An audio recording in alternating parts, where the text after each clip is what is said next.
한국어로 익명, 영어로는 어나니머스.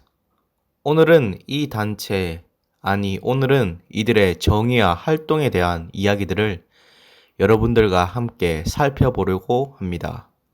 그럼 바로 시작할게요.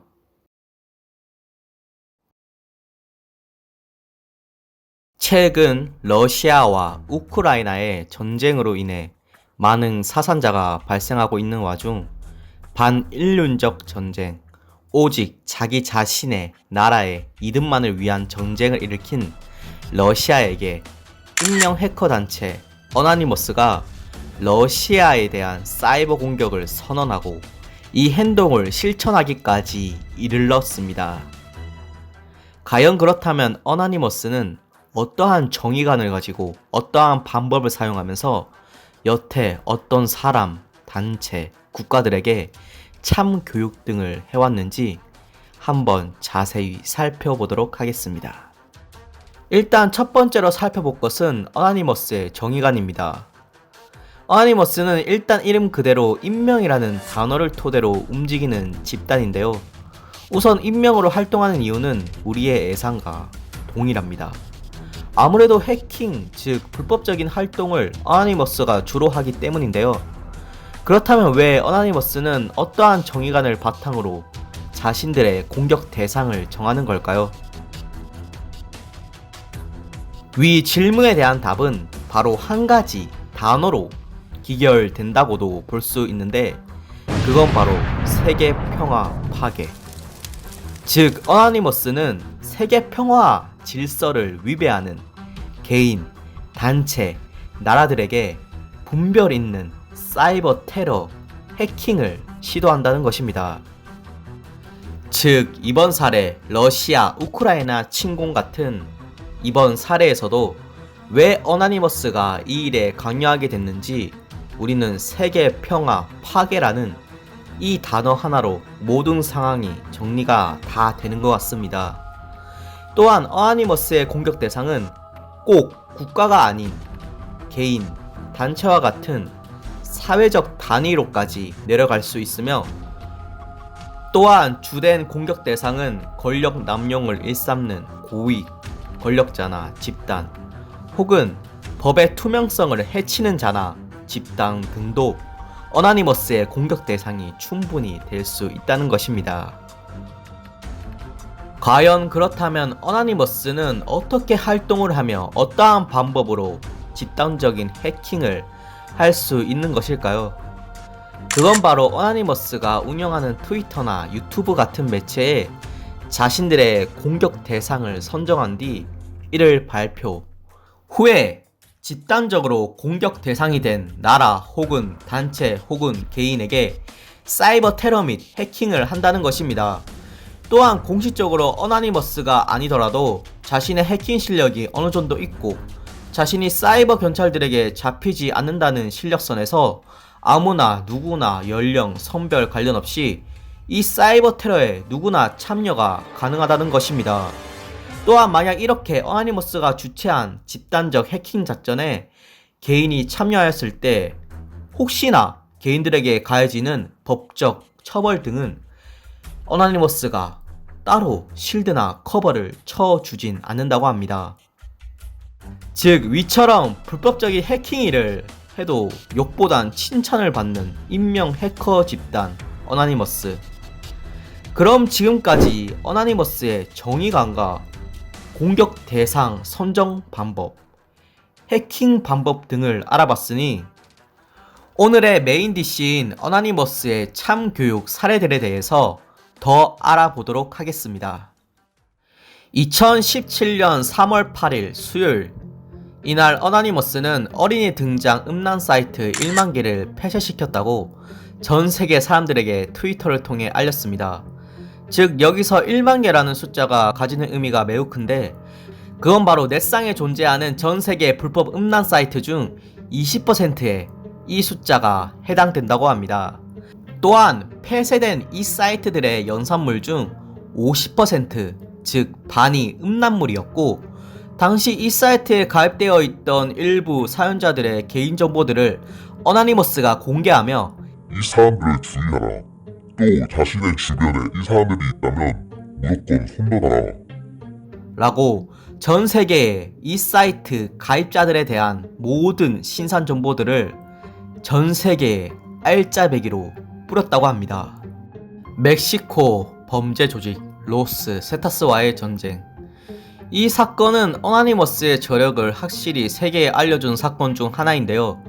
2011년 당시 멕시코 최대 마약 조직 로스 세타스가 자신의 경쟁 조직 카르텔 요원이 숨어있던 바를 습격해 그 바에 있던 모든 사람들을 납치하게 되었는데, 그 사람들 중 바로 어나니머스 회원이 그 바에 있었던 것입니다.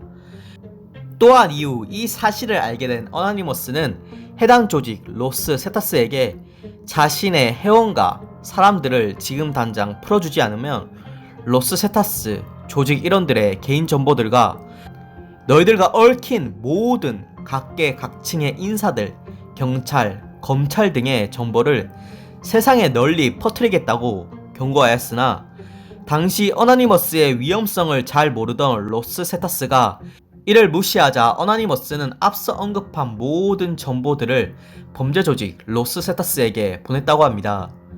이후 놀랍게도 어나니머스 회원과 당시 잡힌 사람들은 상처 하나 없이 깨끗한 상태로 그곳을 탈출할 수 있었다고 합니다.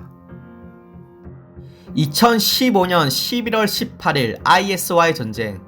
2015년은 파리 테러의 배후인 IS가 온갖 악행, 범죄 등을 저지르는 기간이었는데, 이 당시 어나니머스가 IS와 관련된 모든 사람들의 명단을 공개하겠다고 경고를 날렸으나, 위에 살펴본 로스 세타스처럼 IS가 이를 무시, 또 어나니머스에게 멍청이들 이라는 발언까지 하게 되었습니다. 이에 어나니머스는 자신들의 경고에 응하지 않은 IS에게 2015년 11월 18일 수요일 IS 조직원들로 추정되는 트위터 계정 5,500여 개를 다운시키고, 유럽 모집원들의 IP와 신상 정보는 물론 IS 관련 웹사이트 150개, IS 홍보 영상 5,900개를 차단 및 삭제, 또한 그들의 차후 공격 계획 7개를 전 세계에 공개하며 이들의 대테러를 저지하는 데 성공하였다고 합니다. 2022년 2월 25일 금요일 러시아 사이버 해킹 총공격. 바로 지난주인 2022년 2월 24일 새벽 4시 50분경 러시아가 나토 가입의 움직임을 보인 우크라이나에게 자신들만의 이익을 위한 전쟁을 러시아가 우크라이나를 상대로 일으키게 됩니다.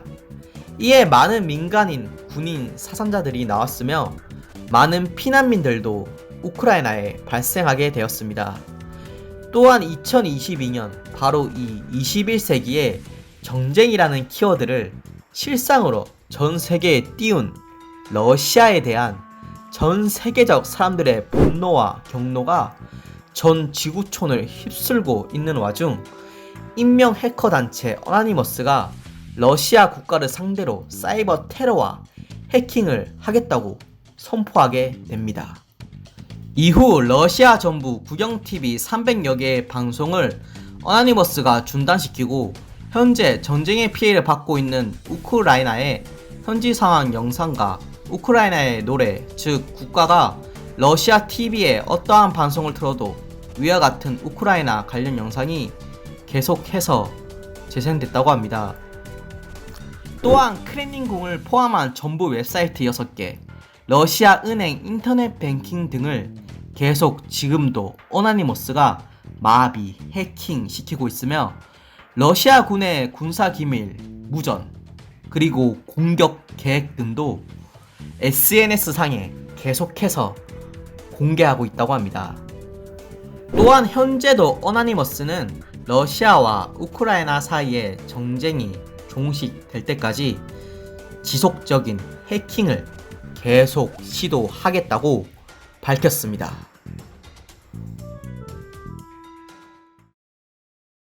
오늘은 어나니머스의 역대 참교육이라는 주제로 여러분들과 이야기를 나누어 보았는데요. 아무래도 너무 참교육만 나열하면 혹시나 여러분들이 이 단체 뭔데? 이 단체 그냥 자기 이익, 사익을 위한 단체 아니야? 등으로 혹시나 오해하실 수도 있을 것 같아서 이렇게 처음 부분에 그들의 정의관과 그들의 공격 대상 선정 방법, 그리고 해킹 방법까지 제가 먼저 설명한 뒤 그들의 참교육 사례 등을 제가 한번 제 선에서 정리해 보았는데요. 물론 제 의도대로, 네. 이건 편집 안 할게요. 물론 제 의도대로 여러분들께 어나니머스라는 단체의 존재와 의 활동 이력 등을 잘 전달했는지 모르겠네요. 진심 영상을 만들 때는 이게 최선을 다한다고 하지만 만들어진 실상, 즉 영상을 보고 나면 가끔 이제 현타가 오기도 합니다. 네. 그리고 혹시나 해서 하는 말인데, 물론 저도 어나니머스의 행동을 무조건 지지하는 쪽은 아니라는 거 미리 밝혀둡니다. 어쩌면 이것도 불법이잖아요. 네, 그래서 제가 불법을 지지하면 안 되지 않나요?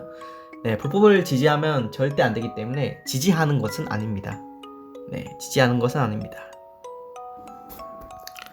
무튼 오늘은 이만 물러가고 다음번에는 좀 더 흥미롭고 궁금한 이야기로 여러분들을 찾아뵙도록 하겠습니다. 그럼 하루빨리 러시아와 우크라이나 사이의 전쟁이 종식되길 바라면서 저는 이만 물러가도록 하겠습니다. 다들 오늘 하루도 수고하셨습니다. 그럼